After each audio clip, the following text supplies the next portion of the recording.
morning! Kamusta na po kayo? Purihin ng Panginoon sa umagang ito ng Monday, October 2, 2023. Isa na namang edisyon ng morning devotion ng ating matutunghayan sa umagang ito ng Monday. At ngayon, October na ay sineselebrate natin ang Lady Man. At ang tema ng ating celebration para sa buwang ito ay Rise Up, Remain. Ang ating text ay makikita natin sa unang sulat ni Apostol Pablo para kay Timoteo, chapter 1, verse 13. Ganito ang sinasabi: gawin mong batayan ang mga aral na itinuro ko sa inyo. Yamang ang mga ito'y pawang katotohanan. Manatili ka sa pananampalataya at sa pag-ibig na tinanggap natin sa pakipag-isa kay Kristo Jesus. So, napakaganda ng theme ng ating Lady Man celebration for this month of October. Mga kapatid, at ito ay aking ibabahagi para sa ating morning devotion para sa araw na ito ng Lunes. Na nandoon yung unang kataga na manindigan. Saan ba tayo maninindigan? Sa katotohanan at paano tayo maninindigan sa pamamagitan ng pananatili sa salita ng Diyos na itinuro sa atin ng ating Panginoon. Tulad ng ibinapahayag dito ni Apostol Pablo kay Timoteo. Ang sabi niya, gawin mong batayan ang mga aral na itinuro ko sa iyo.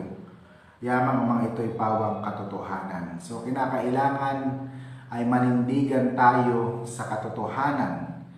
Manindigan tayo sa salita ng Diyos at ito ay ating ipamuhay upang tayo ay makapagpatuloy sa ating paglilingkod sa ating Panginoon. Noong panahon ng ating Panginoon at maging ni John Wesley, sila ay pumili ng kanilang makakasama sa ministry.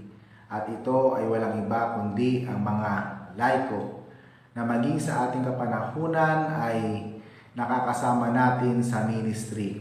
Ang mga lay people ay tunay ngang maaasahan, tunay ngang nakaka-inspire at nakaka-bless ang kanilang buhay. At kung wala sila, wala rin po ang mga workers. Kaya purihin ang Panginoon sa kanilang mga buhay na kung saan sa pamamagitan nila ay nandoon yung pagsulong at paglago ng ating mga iglesia, ng ating mga simbahan, at patuloy na sumusulong ang ministry ng ating Panginoon. Kaya nga, manatili tayo sa paglilingkod sa ating Panginoon sa pamamagitan ng pananatili sa pananampalataya at pag-ibig na tinanggap natin buhat kay Jesucristo na siyang tumawag sa bawat isa sa atin. Manatili, manindigan at manatili.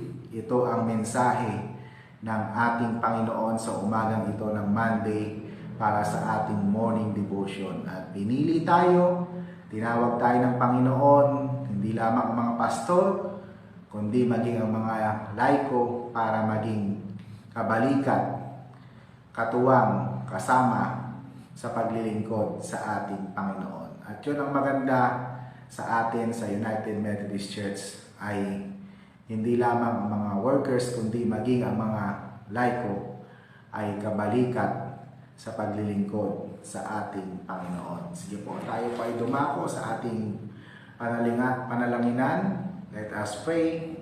Gracious and loving God, pinupuri ka namin sa umagang ito ng Monday para sa aming morning devotion sa araw na ito.